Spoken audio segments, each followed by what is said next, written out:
주님을 따라간 자들에게 주시는 영광이라는 제목으로 말씀을 함께 나누겠습니다. 예수님의 제자 사도가 12이 있었습니다. 12이. 그들이 성령 받기 전에는 제각기였죠. 이지적으로 지식을 배워도 참 안 변하더라고요. 근데 그렇게 주님은 지금 십자가를 이야기하고 계신데 한 자리 하려고 누가 높냐 낮냐 이렇게 따지고 말이죠. 주님은 자꾸 영적인 말씀을 하시는데 섬기는 자가 되라, 하나님의 일꾼이 되라고 하는데 자꾸 육적인 이야기가 자꾸 나옵니다. 근데 성령 받고 나니까 그들이 변화되기 시작합니다. 성령 받으니까. 예수 위해서 죽었습니다. 12 중에서 11 가룟 유다는 제외하고 나머지 사도 요한을 제외한 사도들은 다 주를 위해서 순교했습니다. 끝까지 주님 부인하지 않고 주를 위해서 살다가 순교했죠. 사도 요한에게는 하나님 특별한 사명을 주셨어요. 특별한 사명을.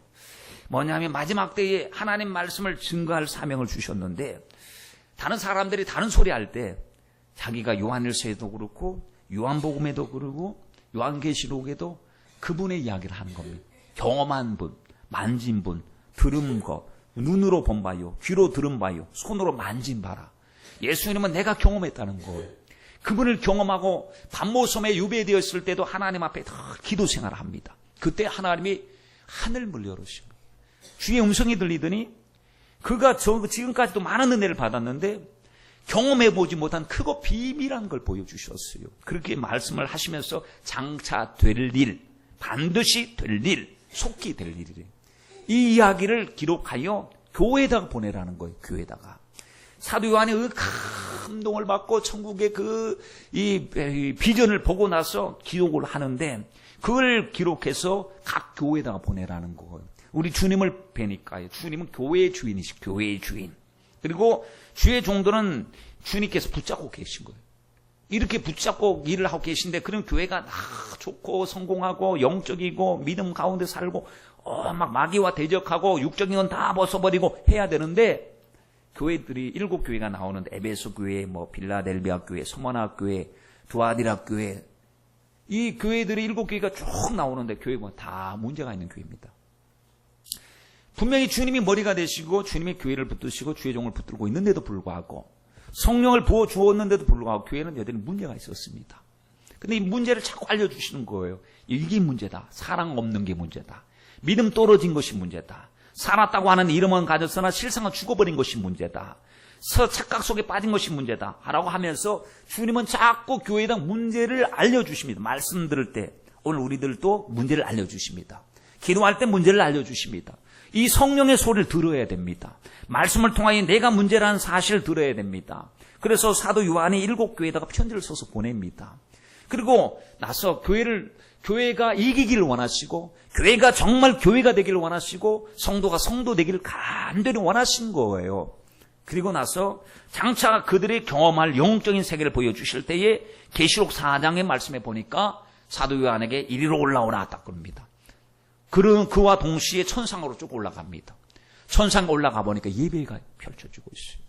하나님의 보좌 중심의 나라, 예수의 피를 찬양하는 나라, 모든 열방들 엎드려 예수의 피 구원에 대한 감격으로 열정으로 찬양하는 나라가 천국이었어요.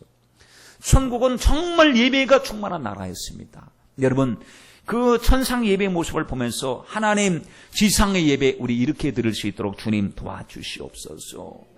하나님 천상과 지상은 연결이 되어져 있습니다.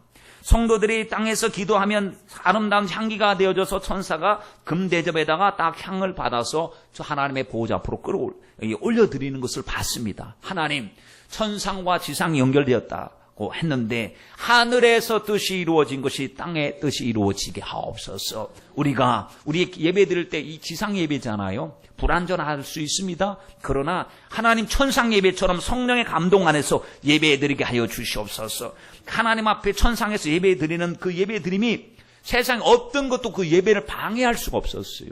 그렇다고 한다면 하나님, 우리가 예배 드리는 순간에 우리의 심령은 하나님의 나라에 올라가서 그들이 드렸던 진실한 예배처럼 그 예배가 되게 하옵소서. 근데 우리는 삶의 영향을 많이 받습니다.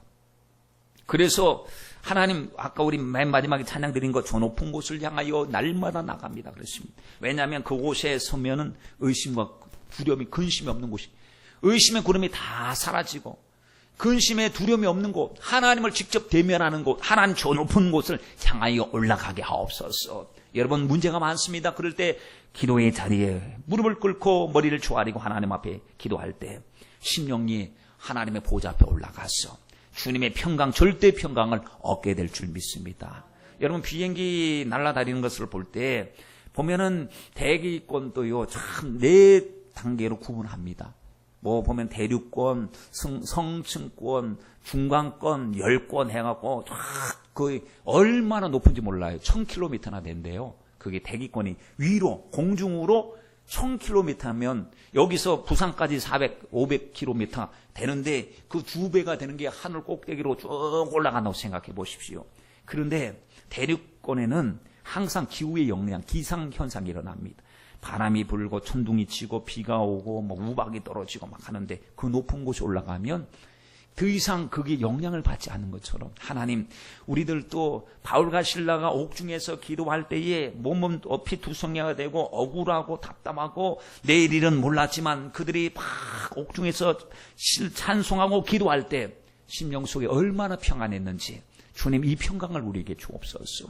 하나님, 세상 사람들은 다른 것 가지고 막 열정내고 열광을 합니다. 여러분, 2002년, 2006년도 우리 그 월드컵에 보면은 사람들이 잠도 안 자고 막 응원하고 말이죠. 시청 광장에 모이고 무슨 구장에 모여가지고 막 막대기 들고 빨간 옷 입고 막 응원하는 모습을 보면서 하나님, 저들이 저기에 열광하고 있는데 하나님, 저 속에 얼마나 귀신이 많이 역사하겠습니까? 그래서 심지어는 무당들이요 아주 영역을 받기 위해서 거기 가갖고 시청 광장에 귀신들이, 왜냐면 다 뿔 달고 있으니까요. 붉은 악마라고 하니까 코드가 맞으니까 귀신들이 얼마나 난리 법석을 피웠는지. 근데 그걸 모르고 성도들도 같이 가고 응원을 하고, 응원 자체가 뭐 잘못됐다는 건 아니에요. 영적인 것을 분별하라는 얘기예요. 분별하는 거. 그러니까 우리가 하나님 앞에, 하나님 저 붉은 무리가 예수의 피로 젖어진 붉은 무리, 붉은 군사가 되가 예수의 십자가의 군병들이 되게 하옵소서. 우리는 그런 다른 것에 열광하지 말고 오직 복음에 열광하고 예수님께 열광하고 예배에 열광하고, 다윗이 하나님 앞에 법궤가 들어왔을 때에 막 열광하고 춤추고 하나님 앞에 감동했던 것처럼 우리가 열광해야 되는데, 여러분 다른 데 막 노래방에 가서는 막 열광하는데 찬양 들을 때 열광하지 않는다고 한다면 주여 열광하게 하옵소서. 구원의 감격이 파도치듯이 마음속에서 물일 듯이 일어나게 하여 주시고, 주님의 목소리가 생생하게 주의 말씀이 들려지게 하여 주옵소서. 예배 드려야 되지 않겠습니까? 여러분, 요한계시록을 통해서 쭉 살펴보니까 하나님 하늘에서 일이 일어나니까요. 막 인을 떼고 대접을 붓고 할 때마다 지상에서 일이 일어납니다. 그런데 문제는 하나님의 계획하신 그 계획 속에서 일이 차질 없이 착착착착 맞아 떨어져 가면서 일이 진행되어 가는데, 13장과 14장 말씀에 보니까 13장에는 막 미혹과 유혹과 환란이 있고, 14장에 보니까 그걸 이긴 사람들이 승리한 모습을 가지고 시온산에서 어린 양 대신 예수님과 함께 찬송을 부르고 있다는 거예요. 수많은 환란과 위기가 있지만 그 위기에 넘어지지 않고 끝끝내 믿음 생활 잘해서 하나님과 함께 천국에서 영원히 많은 물소리 같고 아름다운 물소리 같고 하나님 앞에 찬양 드리고 있다면 그 찬양의 무리가 저와 여러분이 되어야 될 줄 믿습니다. 여러분, 이기는 자가 거기 주님과 함께 시온산에 서서 찬양하게 될 줄 믿습니다. 13장의 위기를 한번 살펴보고요, 14장에 보면 그들이 그 위기 속에서도 오직 예수로 살기 때문에 승리한 자들의 신앙생활 속에서 나타나는 특징을 살펴보고 말씀을 정리하고자 합니다. 말씀에 집중을 잘 하지 아니하시면 무슨 말을 하는지 잘 모를 수 있습니다. 부디 잘 집중해 주시길 부탁드리겠습니다. 13장 말씀에 보니까 1절 말씀을 펴놓으세요. 13장 1절을 딱 보니까 요한이 두 짐승을 봤대요. 하나는 바다에서 올라왔고 하나는 땅에서 올라왔어요. 바다에서 올라온 짐승을 보니까 특징이 뿔이 10개예요. 머리가 7이에요. 머리마다 하나님을 모독하고 도전하는 참남한 이름표가 붙어있단 말이죠. 그러니까 바다에서 올라온 짐승은 하나님을 막 대적합니다. 하나님의 역사를 가로막습니다. 근데 배후에 지원을 받고 있습니다. 누구의 지원을 받고 있느냐 보니까요, 용의 지원을 받고 있어요. 이게 무슨 소리? 자, 용이 누구냐 하면 마귀예뱀이에요. 마귀예뱀. 겉으로 짐승이 실체처럼 보이지만 짐승의 실체가 아닌 진짜 실체가 용이라는 사실입니다. 여러분, 흔히 바다에서 올라오는 짐승을 정치적 권력을 가진 적그리스도로 보고 있거든요. 정치적인 권력을 가지고 사회를 통제한다는 거예요. 그러니까 세계 정치적인 세력을 가지고 통제하니까 사람들이 그 밑에서 꼼짝하지 못하고 굴복하는 그 모습을 우리가 보게 되는데, 겉으로 보여지는 능력이 대단합니다. 그래서 누가 능히 저희 이와 더불어 싸우리요라고 그들에게 얻는 그 매력 아니면 호기심, 능력 앞에서 탄성을 지르고 있습니다. 근데 이 짐승이 뭐냐? 짐승이 뭐냐? 계시록 17장 말씀에 보니까요, 짐승이 똑같은 짐승이 나오는데 천사가 이 짐승에 대해서 해석을 해줍니다. 이 짐승이 어떤 것인지. 우리가 이 13장까지는 보면 잘 해석이 안 됐는데 17장에 보니까 음녀가 짐승을 올라타고 있어요. 악한 음녀가 짐승을 올라타고 있는데 천사가 왜 기히 여기느냐라고 하면서 7절하고 8절 말씀에 보면 짐승에 대해서 해석을 해줄 때 천사가 가로되 왜 기히 여기느냐, 내가 여자와 거대의 탐바 7머리 10뿔을 가진 짐승의 비밀을 내게 이르리라 라고 했습니다. 자, 그러면서 8절 말씀에 내가 본 짐승은 전에 있다가 시방 없으나 장차 무적행으로부터 올라와 멸망으로 들어갈 자니 땅에 거하는 자들로서 창세 이후로 생명책에 농명되지 못한 자들이 이전에 있다가 시방 없으나 장차 나올 짐승을 보고 기이 여기리라. 좀 복잡해 보이지만 간단합니다. 짐승의 이 세력 앞에서 땅에 거하는 자들이 생명책에 이름 안 적혀 있으면 다 굴복한다는 거죠. 짐승 앞에 수많은 사람들이 다 굴복합니다. 그러나 굴복하지 않는 사람들이 있어요. 누구냐? 하나님의 나라의 생명책에 우리 이름이 기록된 자들은 오직 하나님의 어린 양이 어디로 인도하든지 따라가기 때문에 짐승을 따라가지 않고 미혹을 따라가지 않고 예수를 따라가기 때문에 미혹을 안 당합니다. 성령님이 내 안에 계시기 때문에 미혹을 안 당해요. 근데 생명책에 기록되지 않은 사람들은, 예를 들어서 교회는 왔다 갔다 해도 생명책에 혹시 기록이 되지 않았다든지, 이 세상 밖에서 하나님을 전혀 알지 못하기 때문에 생명책에 기록이 되지 않았다면 반드시 모든 사람들이 다 짐승에게 미혹을 당한다고 했으니 주여 우리 가족들 생명책에 기록되게 하옵소서. 농명이 뭡니까? 기록하는 이름을 기록했다가 농명이에요. 그렇죠? 그러니 하나님의 생명책에 우리의 이름이 또렷하게 흐리지 않고 확실하게 우리 가족들의 이름이 기록이 되어져서 하나님의 소속, 하나님의 백성인 것을 드러내게 하시고, 하나님 이 유혹 많은 세상 속에서 세상을 따라가지 않고 주님을 따라가게 하옵소서. 9절 말씀을 보세요. 9절 말씀에 보니까 지혜의 뜻이 여기 있으니 그 머리 7머리는 여자가 앉은 7산이요 또 7왕이라.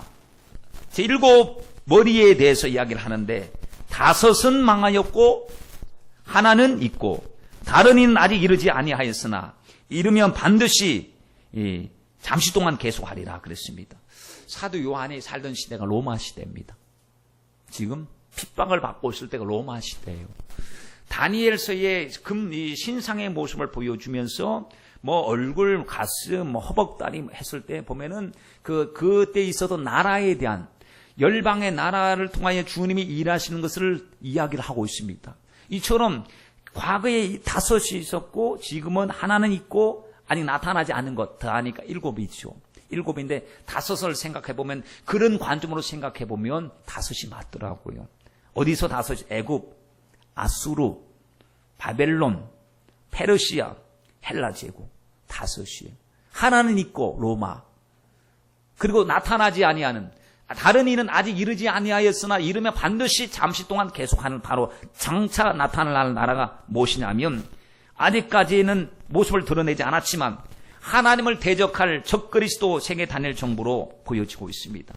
여러분, 로마 제국 이후에 그와 같은 규모로 전 세계를 통합한 제국은 아직까지 없었기 때문에 그래요. 그래서 이렇게 세계를 장악하고 세계를 통일하고 세계 단일 정부로 적그리스도가 통제할 때 나타날 그때, 그 나라가 유일한 가능성이라고 보는 것이에요. 그리고 12절 말씀에 보면 10뿔에 대한 말씀을 해석을 해줍니다. 자, 12절 말씀을 보시오. 내가 보던 10뿔은 열왕이래요.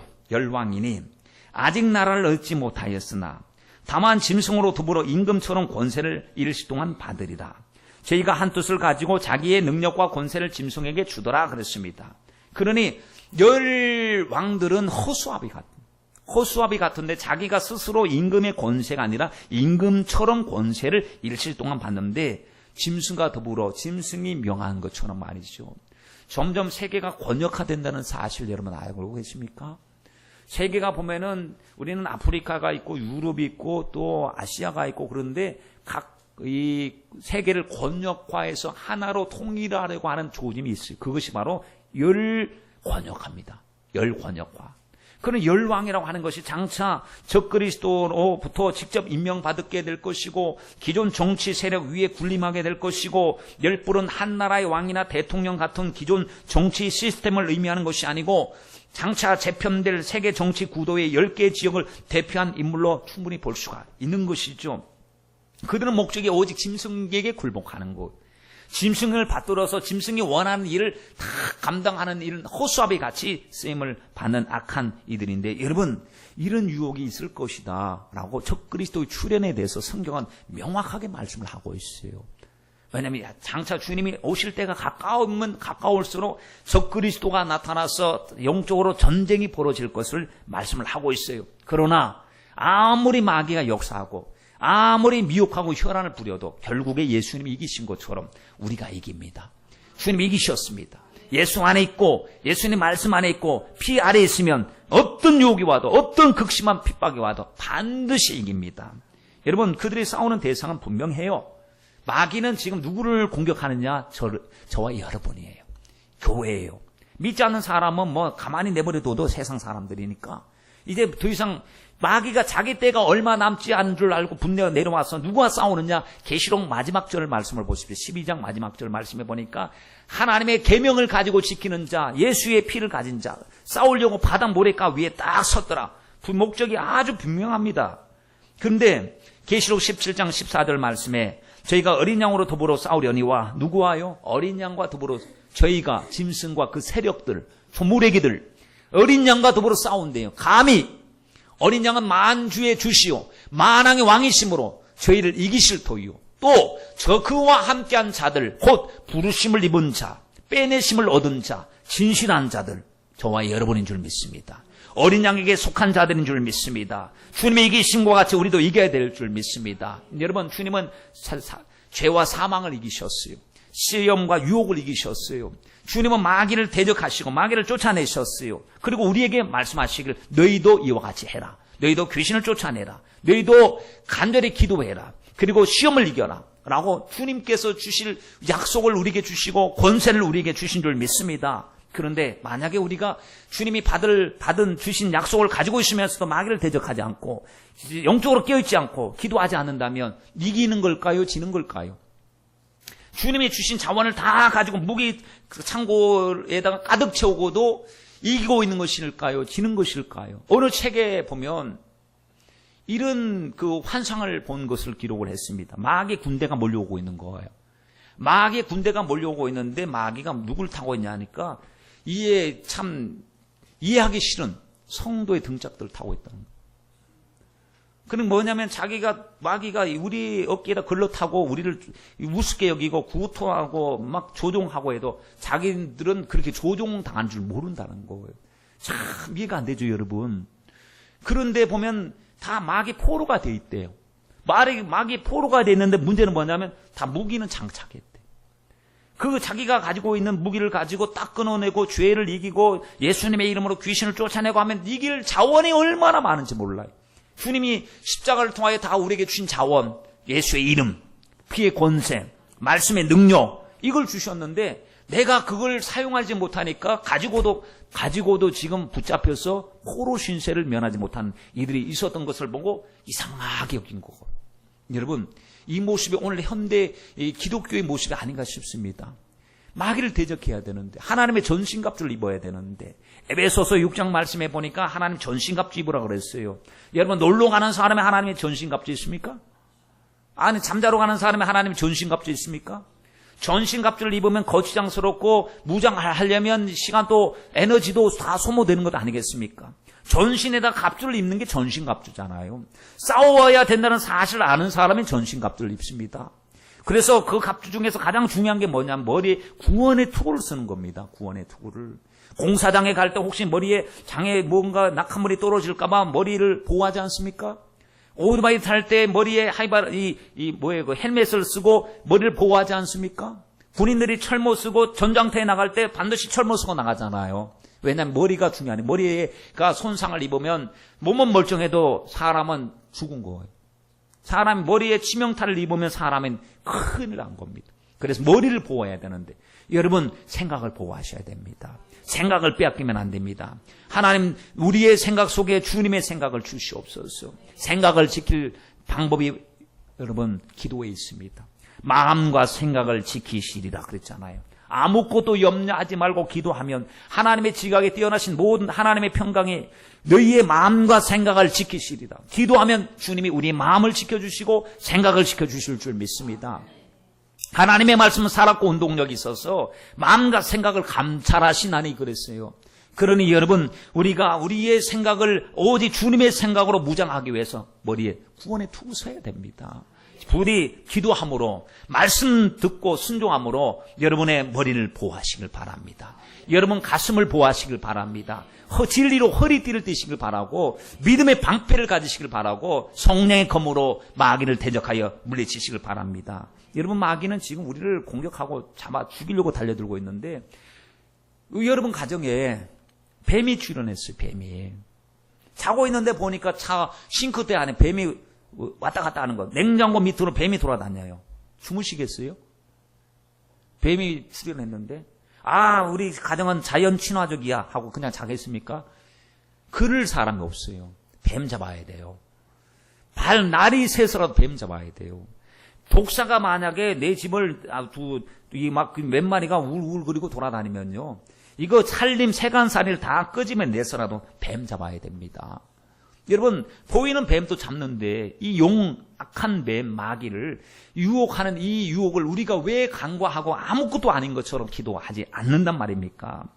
천사로 가장하고 겉으로 다정한 모습으로 다가와도 마귀는 반드시 우리 영혼을 도둑질하기 위해서 온 강도임을 아십시오. 그리고 하나님의 말씀으로 잘 분별하셔서 여러분 영적으로 이기시길 바랍니다. 궁극적인 목적은요, 그리스도와 성도들을 더불어 싸워서 장악하고 제압하는데 그들은 목적을 두고 있습니다.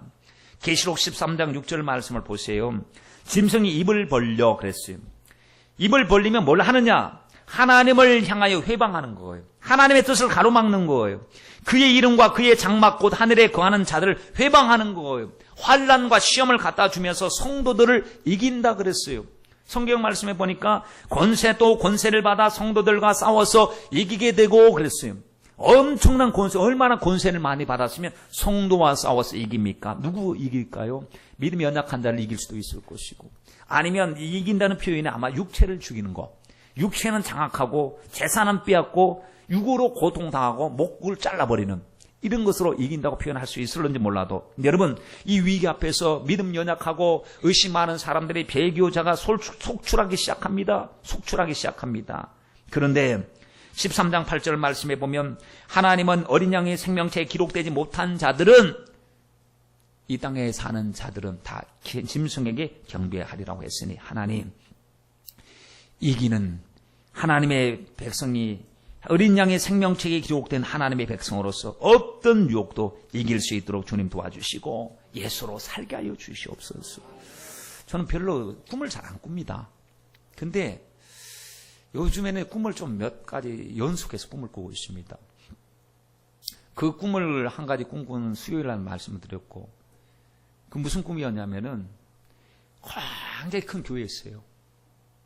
교회가 그리고 아주 시스템이라고 하는 거, 교회 층고, 파이프 올로간까지 있을 그런 아주 찬란한 교회. 제가 그 교회에 서가지고, 근데 웃긴 거는 강대상이 저기 있는데 저 강대상 뒤편에 서갖고 제 나름대로 강대상을 가지고 있었어요. 그리고 여러분 말씀을 전하고 기도합시다 하고 기도하는데 보니까 반주기가 없는 반주기가. 근데 이게 기도할 때 힘을 모아서 쫙 기도해야 되는데 반죽이 없으니까 보니까 딱 찾아보니까 무슨 하추나 비디오 테이프가 있고 뭐 그게 갖고 나중에 하추나 씨가 가스펠 가수냐 물어봤더니 아니라고 그러더라고요. 근데 그러니까 막 마음이 막 한다는 기도해야 되는데 근데 이 기도에 막 소리가 펼치지가 않아요. 그래서 일어나서 곰곰이 생각해 보니까 하나님 무슨 뜻입니까? 외형 보여지는 거 참 주먹에 갖춰줬는데 기도 소리가 떠나버린다면 안 되는데 저 나름대로 아직까지 생각하고 있습니다. 그게 뜻이 무엇일까? 토요일날 새벽에 꿈을 꿨는데요. 성도님들을 버스를 태웠어요, 제가. 그리고 이제 먼저 어떤 행선지를 잘 가시라고 태워서 보내는데 그 버스 정류장이었는데 이렇게 또 쳐다봤더니 버스가 희한한 버스더라고. 그래서 깜짝 놀랐어요. 버스가 예를 들어서 100번 버스가 있고 200번 버스가 있으면 가는 행선지가 다릅니다. 근데 그 버스를 반토막을 내갖고 붙여놓은 거예요, 이렇게. 이 버스가 이쪽으로 가면 운전대가 100번 버스 운전대가 이쪽에 있고 200번 버스 운전대가 여기 있는 거예요. 반을 갖다가 버스 하나를 만들어 놓은 거예요, 버스가. 근데 이제 하여튼 100번 방향으로 가는데 이상하네. 왜 행선지가 두 곳이고 핸들이 두 개지? 왜 다 앞부분이지? 라고 생각하고 그냥 이 꿈에서 깼습니다. 생각을 해보니까 성경적인 것 같아요. 왜냐하면 사도 바울도 오라 나는 공고한 사람이로다. 이 사망의 몸에서 누가 나를 건져내랴 했던 이유는 뭐냐면 육신은 영으로는 하나님을 쫓고 싶은데 믿음이 떨어지면 자꾸 내가 핸들 잡고 내가 원하는 방향으로 가려고 하는 거예요. 목적지는 행선지는 우리가 하나여야 합니다. 주님 말씀으로 가는 순례자는 주님을 만나는 그 행선지 하나여야 하고 운전대를 주님이 잡고 계셔야 되는데 믿음이 좋을 때는 주님 운전대 잡아주십시오. 주님 뜻대로 살기로 했네 하고 그 앞부분을 갔다가 믿음이 떨어지면 슬그머니 뒷걸음질 치더니 거꾸로 뒤집어서서 내가 운전대 잡고 내가 원하는 쪽으로 가는 거죠. 그런 것이 아닌가 싶기도 하고 또 오늘 새벽에도 희한한 꿈을 꾸기도 하고 했는데 여러분 정말 우리가 하나님 앞에 우리가 꿈이 중요한 것이 아니고 혹시 메시지가 있다면 그 메시지 붙잡고 주님 실체를 보여주셨다면 하나님 내 속에 두 가지가 있습니다. 주님을 따르고자 하는 성령의 소욕이 있고 육체의 소욕이 있을 때 오직 성령의 소욕으로 주님과 함께 주님이 원하는 목적지를 가야지 믿음 떨어져서 내가 또 핸들 잡고 또 갈 수는 없습니다. 나의 핸들은 뿌리를 뽑아주시고 행선지 지고주시고 주님이 가는 행선지로 따라가기로 죽으나 사나 오직 예수만 따라가기로 작정했사오니 어떤 일이 있어도 주님 따르게 하옵소서. 우린 결단해야 되지 않겠습니까? 여러분 누가복음 12장 4절 5절 말씀에 보니까요 예수님께서 내가 내 친구 너에게 말하노니 두려워하라는 거예요. 뭘 두려워하느냐? 몸을 죽이고 그 후에 능히 더 못하는 자들을 두려워하지 말래요. 몸은 죽였어요. 목숨은 빼앗았어요. 또 물질도 빼앗았어요. 세상의 것을 다 빼앗았어요. 그러나 더 이상 못하는 자, 마귀는 더 이상 못해요. 다른 건 빼앗아도 믿음을 빼앗을 수가 없어요. 내 사랑하는 마음을 빼앗을 수는 없어요. 그를 두려워하지 말고 진짜 마땅히 두려워할 자를 내가 너에게 보이리니 곧 죽인 후에 또한 지옥에 던져 넣는 권세에 있는 그를 두려워하라는 거예요. 정말 우리가 누구를 두려워해야 될 것인가? 신앙생활할 때 우리가 살아가는 인생의 여정 가운데 누구를 두려워해야 될 것인가? 세상의 것을 뺏어가는 것을 두려워한 것보다도 나의 영혼이 하나님과의 관계가 멀어질까봐 믿음에서 떠날까봐 하나님을 근심시키고 하나님을 슬프게 만들까봐 우리 주님 근심시키면 안 된다. 그분은 나를 사랑하시는 분이시고 나의 영혼을 책임져 주시는 분이시고 지옥에 던질 수 있는 권세까지 계신 분이시니 하나님 주님을 두려워하게 하옵소서. 주님 말씀을 두려워하게 하옵소서. 어떤 일이 일어나도 하나님 사람 두려워하지 말고 하나님 두려워하게 하옵소서. 여러분 환난 때 보면 주님이 안 계신 것처럼 침묵하신대요. 환난 당할 때 주님 그냥 내버려 두시는 거예요. 목배임을 당하는 걸 보고 계신 거예요. 사람들이 비참하게 되는 걸 보고 계신 거예요. 그러면서도 주님이 찾고 계신 거 그 순간 속에서도 너는 나를 의지하느냐 이겁니다. 여러분 계시록 13장 10절 말씀에 보면 그 말씀이 나와요. 사로잡는 자는 사로잡힐 거래요.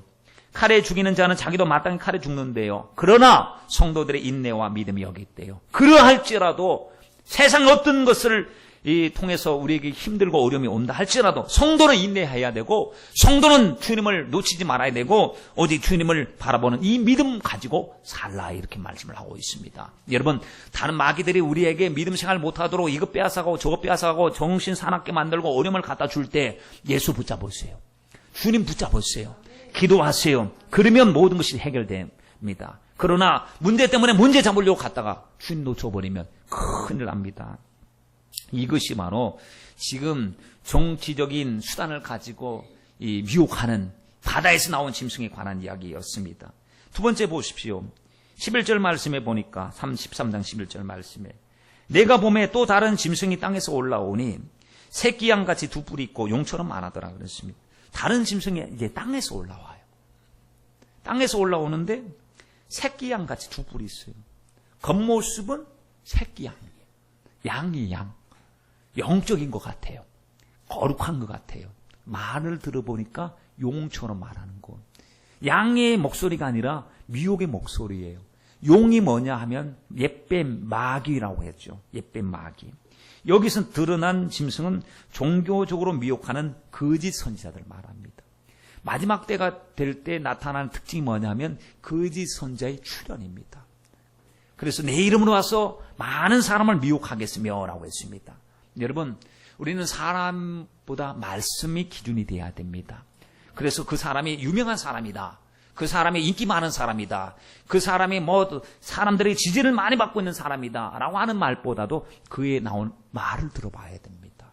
그리고 그 말이 주님의 말과 일치되는 것을 봐야 됩니다. 여러분, 황당한 이야기가 어제 그저께 있었잖아요. 뉴스를 듣는데 교황이 이런 말을 했다는 거예요. 교황이. 지금 교황이 뭐라고 했느냐. 신앙 없어도 양심 지키면 신은 자비를 베풀 것이라. 뉴스에 나오던 뉴스에. 보셨습니까? 교황 이야기. 아니, 마귀 앞잡이 노릇을 하고 있는 거죠. 신앙이 없어도 양심을 지키면 신은 자비를 베풀 거래요. 성경이 어디 나오냐 이거죠. 아니, 오직 나의 의는 믿음으로 말미암아 살리라. 어떤 순간에서 주님 말씀 앞에 어린 양의 피 앞에서 피를 발라야 구원을 받지, 어디서 양심 지키면 구원받는다는 이야기를 하고 있습니까 지금. 애굽 사람들 중에서도 양심껏 사는 사람 없을까요? 그들은 왜 장자가 죽었습니까? 애굽 사람 군사들 중에서 홍해 바다에 빠져 죽은 사람들 중에서도 징집 대상이 돼가지고 와서 아주 착하고 양심적인 사람이 있었을 거예요. 근데 그도 빠져 죽었어요. 양심대로 구원받으면 우리가 예배드릴 필요가 뭐가 있겠습니까? 양심만, 선한 양심만 가지고 있으면 되죠. 예수 믿고 난 다음에 선한 양심도 굉장히 중요합니다. 그러나 먼저 복음을 믿는 것이 우선시 돼야 된다는 거예요. 마음 착해도 못 가요. 하나님의 나라입니다. 그러므로 여러분, 이런 것이 이 교황이라고 하는 분이 말이죠. 이 하나님의 말씀을 반대하는 소리를 하고 있으니 이게 그 미혹 소리에 수많은 사람들이 미혹당한다는 사실을 생각할 때 참 참담합니다.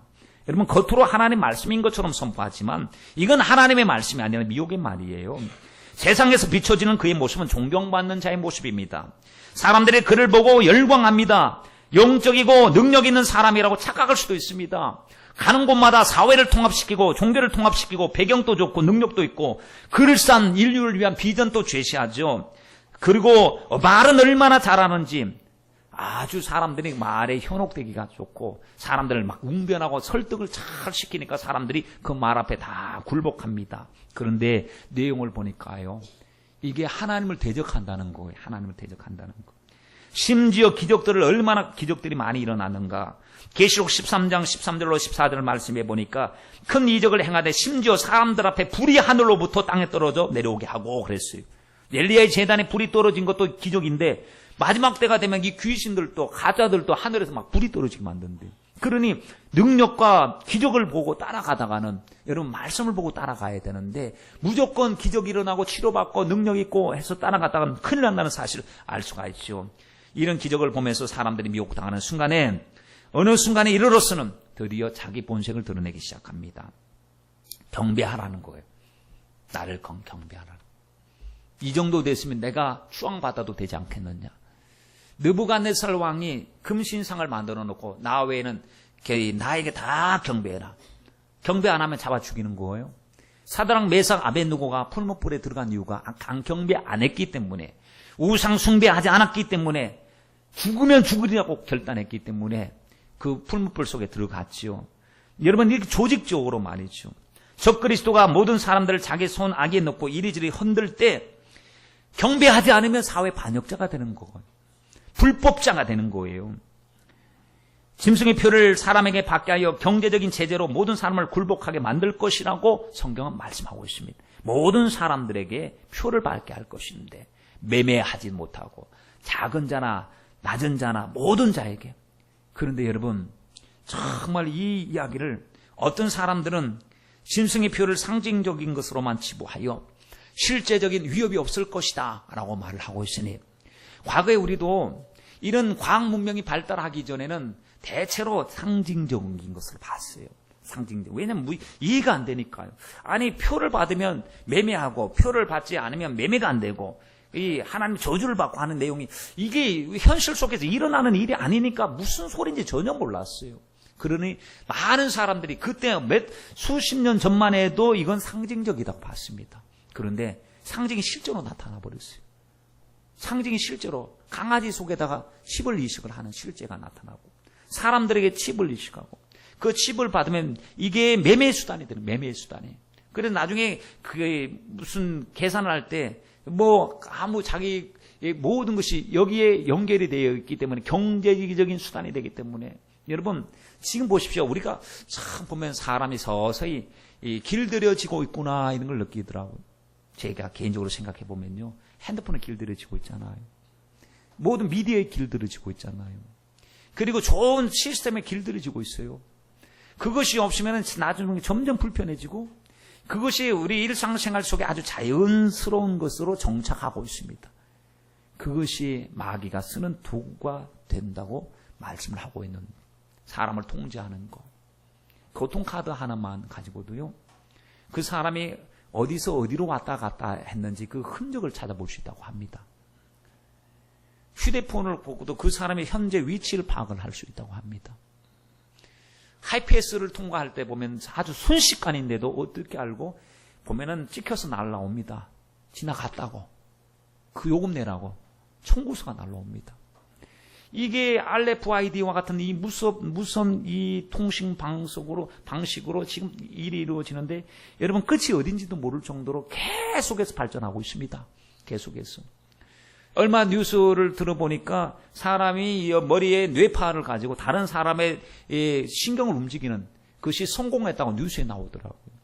이 머리에 무슨 바가지 같은 걸 씌우고 저 사람도 바가지 씌우고 있으면 거기에 뇌파를 가지고 이 사람이 오른손 움직여라 생각하니까 반대편에 있는 사람이 오른손 움직이는 거예요. 자기도 모르게. 왜 움직였냐고 물어봤더니 모른대, 자기도. 그 신호 뇌파를 듣고 나서 자기 오른손 움직였대요. 여러분, 앞으로 이게 어느 정도까지 성장하고 어느 선까지 올라갈지 여러분 알 수가 없잖아요. 만약에 그렇게 된다면 모든 것이 전산화되고 시스템화돼가지고 움직여 있다면, 나의 의지와는 전혀 상관없이 나를 움직일 수 있어 버린다면 심각한 문제가 생깁니다. 여러분, 이 말씀이 2000년 전에 써져 있었어요. 2000년 전에. 사도 요한이 살던 때는 자동차도 타고 다니지 않았습니다. 핸드폰 갖고 다니지 않았습니다. 그가 하나님이 보여주신 것만 보고 그대로 얘기한 거예요. 모든 사람들이 다 이마에나 손에다 표를 받고 있는데 매매 활동을 한다는, 매매 활동을. 그리고 그것이 없이는 핍박을 받게 될 것이고 어려움을 당하게 될 것이라고 이야기했으니, 그것이 현실 속에 나타났다고 한다면 적어도 그 말씀이 현실 속에 나타났으니 그러하지 아니한가 주목하고 연구하고 기도하고 끼어있으려고 하고, 하나님 마지막 때에 지금 우리가 살아가고 있는 현실 속에서 보여지는 것들이 있는데 주여 악은 모양이라도 버리라고 했사오니 주님의 말씀에 목숨 걸고 주님의 편에 서게 하옵소서. 단지 상징적인 것이니까 아무 상관없다고 하다가 만약에 자신의 판단이 오판이라고 한다면 어떡하시겠어요? 아니, 주의 종이 말해가지고 호언장담했는데 성도들을 다 지옥의 불구덩이 속으로 끌고 간다면 어떡하겠냐고요. 사람의 판단이, 어떤 사람들이 극이다라고 했다가 아닌 경우도 많거든요. 너무너무 100% 확신했는데 나중에 보니까 아닌 일들이 많았어요. 지금 또 근데 물론 뭐 1992년 이야기도 있고 바코드 이야기도 있고 아닌 것이 많았어요. 그러나 그것은 아니라 하더라도 그러면 새로운 경각심을 가지고 주목해서 봐야 될 것 아닙니까?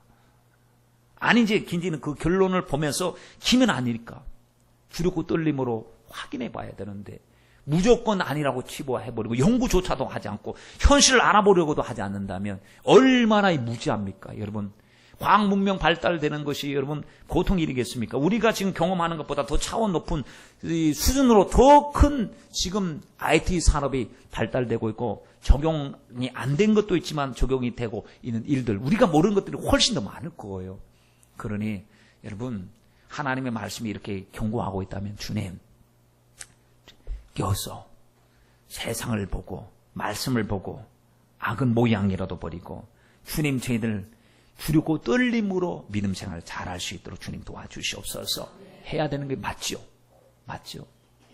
만약에 100만 분의 1의 가능성이라도 있다면 하나님의 말씀편에 서서 아예 주님 말씀 안에서 하나님 잘 모르겠습니다. 그러나 말씀 안에 있겠습니다.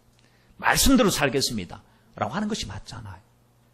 본인도 하나님도 아닌데 무슨 그런 자신이 있어갖고 하나님처럼 단호하게 결론을 내릴 수 있단 말입니까? 결론 내릴 수 없습니다. 여러분, 이런 어려움 속에서 참 살아가는데 14장 말씀에 보니까요, 끝끝내 이겨가지고 주님 편에 섰어요.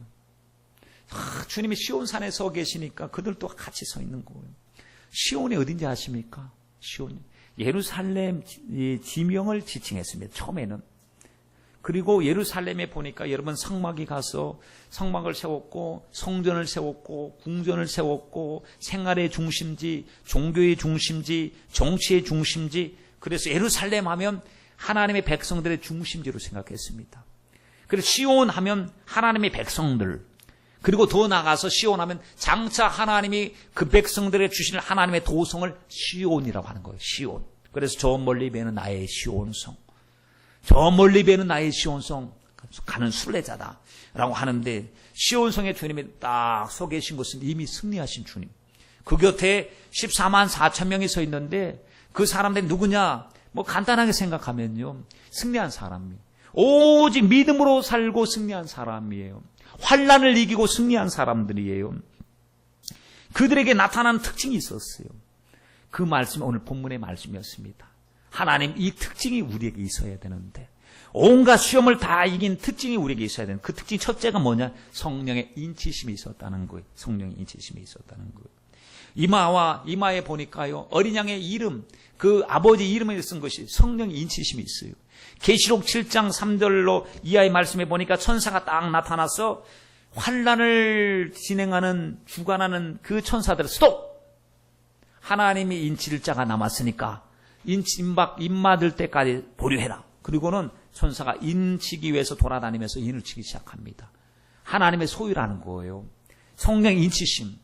여러분, 이미 우리 안에 성령 인치심을 주님께서 허락해 주신 줄 믿습니다. 여러분, 성령의 인치심이 있으면 우리 안에 성령이 계신 거예요. 하나님의 영이 없으면 하나님의 사람이 아니에요. 아무리 열심히 해도 하나님의 영이 우리 속에 없으면 하나님의 사람이 아닙니다. 로마서 8장 9절 말씀에 그리스도의 영이 없으면 그리스도의 사람이 아니라고 그랬죠? 여러분, 저와 여러분은 그리스도의 영 안에서 하나가 된 줄 믿습니다.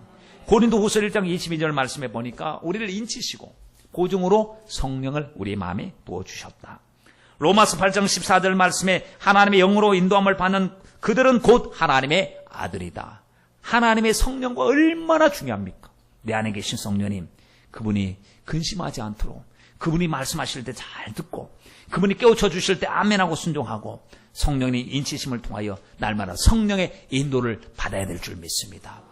두 번째 특징을 보니까요, 그 성령을 따라서 사니까 오직 예수로 믿음의 정죄를 지키는 거예요. 세상 속에서 여자로 더불어 더럽히지 않는데, 여자는 뭐냐면 세속, 타락한 세상을 말하고 있습니다. 많은 사람들이 아무 죄의식 없이 세상과 더불어 정죄를 지키지 않고 되는 대로 살고 세상과 간음하고 살고 자기가 주인 노릇하고 살고 있습니다. 그런데 우리는 하나님, 주님은 나의 신랑이세요. 신랑, 나는 주님의 신부입니다. 다른 것이 중요한 게 아니라 정절이 가장 중요합니다. 신랑 대신 주님만 섬겨야 될 내가 다른 것에 굴복하고 거기에 엎드려 절을 하고 그것을 섬긴다고 하는 것은 이거는 영적인 간음이에요. 영적인 간음. 오직 주님만 섬길 수 있도록 도와주시옵소서. 여러분, 이제 며칠 되면 추석이잖아요. 추석이면은 우리가 뭐 고유 명절이라고 그러고 무슨 차례라고 그러고 제사 드린다 그러면서 방송에서도 막 그 세상의 풍속, 우리의 전통이라고 하면서 이제 이 제사에 대한 이야기가 나옵니다. 근데 우리가 제사를 거절하고 하나님 앞에 오직 하나님 말씀에 순종하는 이유가 무엇입니까? 하나님만 우리가 경배해야 되기 때문에 그렇습니다. 하나님, 살아계실 때 부모님께 순종하고 사랑하고 하는 것은 다 권장하는 바고 열심히 하라고 합니다. 그런데 영적인 것은요, 죽으면 그만이에요. 끝나는 거예요. 와서 밥 먹는 것도 아니에요. 오직 하나님 말씀, 귀신에게 제사 드리는 거예요. 그 제사는. 이방인이 하는 제사는 귀신에게 하는 거니. 여러분, 우리가 귀신에게 가서 굴복하고 귀신으로 숭배할 수는 없지 않겠습니까? 영적인 거 모르면 뭐 너희는 어디서 왔냐, 뭐 조상도 없냐 이런 얘기를 하시죠. 영적인 것을 모르셔서 그래요. 그러나 여러분, 우리가 기도하셔서 혹시 그러한 기도 제목이 있으시다고 한다면 하나님 우리 가족들을 사랑의 띠로 믿음으로 하나가 되게 하여 주시고 그날 주님 앞에 부끄럽지 않게 서기 위해서 주님이 깨끗하게 하신 것과 같이 우리도 주님 앞에 깨끗한 심령이 되어서 주님 앞에 서야 될 줄 믿습니다. 믿음의 정조를 지킬 수 있도록 도와주시고 저들 또한 영혼을 구원하여 주옵소서. 하나님 앞에 기도해야 될 줄 믿습니다. 세 번째 보니까 그들이 어린 양이 어디로 인도하든지 따라간다고 그랬습니다. 여러분, 하나님 앞으로 여러분 어떻게 인도하실 것 같습니까? 다른컨대 하나님 좋은 길로 인도하실 거예요. 왜냐하면 목자이시니까요. 푸른 초장 쉴만한 물가로 인도해 주실 줄 믿습니다. 근데 그 과정이 힘드실 거예요. 과정이. 사망의 음침한 골짜기도 지나가실 거예요. 사망의 음침한 골짜기를 지나가실 때 생각해야 됩니다. 주의 지팡이 막대가 나를 안위하신다는 사실을. 그 나 혼자 가는 길이 아니라 주님이 함께하고 계시다는 사실 믿으시길 바랍니다. 욥이 뭐라고 생각했습니까? 내가 가는 길은 오직 그가 하시나니 그랬어요. 우리도 어떤 방향으로 하나님이 나를 인도하실지 몰라요. 그러나 모든 일을 합력하여 선을 이루어 주실 줄 믿습니다. 내가 가는 길을 오직 그가 하시나니 나를 연단하신 외에는 나를 정금같이 주님 앞에 나오게 한다고 했습니다.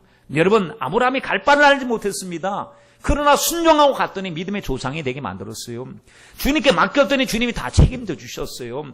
우리는 말씀을 쫓아가면 됩니다. 성령을 쫓아가면 됩니다. 여러분, 어떻게 하는 것이 말씀을 쫓아가고 성령을 쫓아가는 삶입니까? 이미 들은 말씀이에요. 이미 다 들으셨잖아요. 회개하라는 말씀, 자기를 부인하는 말씀, 십자가 지라는 말씀, 사랑하라는 말씀, 빛과 소금이 되라고 하는 말씀, 바리새인처럼 외식하지 말라고 하는 말씀, 일꾼의 비유를 통해서 충성된 일꾼으로 일하다가 주님 앞에 충성스럽게 만나자고 하는 말씀, 혼인잔치를 비유를 통해서 가서 잔치가 벌어졌으니까 오세요 해도 거절했던 사람처럼 살지 말고 하나님께서 잔치를 벌리실 때마다 주인공처럼 와서 잔치의 주인공이 되자고 하는 말씀, 양과 염소로 주님이 구별하실 텐데 그때 나는 양일까 염소일까 지금 심각하게 고민해야 된다는 말씀, 성령 충만 받아라 라고 했을 때 성령이 얼마나 우리에게 지대한 영향력을 끼치고 우리 인생의 전부가 된다는 말씀 다 말씀하셨어요. 그러니 그 말씀 따라서 붙들고 주님이여 이 손을 꼭 잡고 가시옵소서 하고 가면 주님이 내가 계획하지도 않았고 내가 생각하지도 않고 눈으로 보지 못하고 귀로 듣지 못한 마음으로도 생각하지 못한 것들을 예비하신 하나님의 은혜를 체험하게 될 줄 믿습니다. 그리고 하나님의 지혜에 놀라게 될 겁니다. 야, 나는 정말 단순하게 했는데 오직 믿음으로 살았는데 말씀으로 살았는데 주여 나 무지합니다. 오직 성령님만 잡고 가겠습니다 라고 했더니 내가 내 꾀로 살았던 것보다 훨씬 더 나은 결과물을 주시고 복을 주실 것이니 여러분 정말로 이 세상의 정욕을 다 버리고 신의 성품에 참여한 자가 되어서 천국을 사모하며 주님의 나라에 입성하시길 주님의 이름으로 축원드립니다. 예복 준비하시길 바랍니다. 네 번째 보십시오. 거짓말이 없고 흠이 없는 자라고 그랬습니다. 예수 믿는다고 하면서 거짓이 있다고 생각해 보세요. 예수 믿는데 자꾸 흠이 있다. 우리는 거짓말을 할 수밖에 없고 거짓을 가질 수밖에 없고 흠이 있을 수밖에 없다고 여러분 합리화시키면 안 됩니다. 거짓은 마귀에게 속한 특징이기 때문에 그렇습니다. 거짓을 말하는 자는 마귀에게 속하였고 죄를 짓는 자는 마귀에게 속하였기 때문에 그렇습니다. 성경의 말씀이에요. 그런 거짓과 어둠은 우리에게서 하나님 빛의 열매는 착함과 진실과 의로움이라고 이야기했는데 하나님 착하게 해주세요. 진실하게 해주세요. 거룩하게 해주세요. 어둠을 이기고 빛으로 살게 해주세요. 내 속에 복음의 빛이 있습니다. 하나님 내 속에 있는 믿음을 부끄러워하지 않게 해주세요. 여러분 믿음을 부끄러워하면 주님 또 우리 부끄러워한다고 그랬습니다. 그러니 하나님 이제 커밍아웃 하겠습니다. 무슨 커밍아웃입니까? 세상 사람들은 뭐 갑자기 동성연애자다. 이게 난 주님을 사랑한다는 거예요. 나는 주님을 사랑하는 사람이에요. 직장에서도 나 주님을 사랑하는 사람이에요. 나는 우리 주님을 최고로 사랑하는 사람이에요. 안 믿는 사람들도 보고 저 사람 예수 사람이야. 예수 믿는 사람이야. 저 사람은 공개적으로 나 예수 믿는 사람이에요. 나 예수를 위해서 사는 사람이요.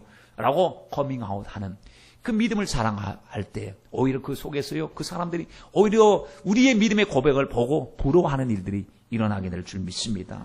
마지막으로 구속의 찬양을 부르고 있는데요.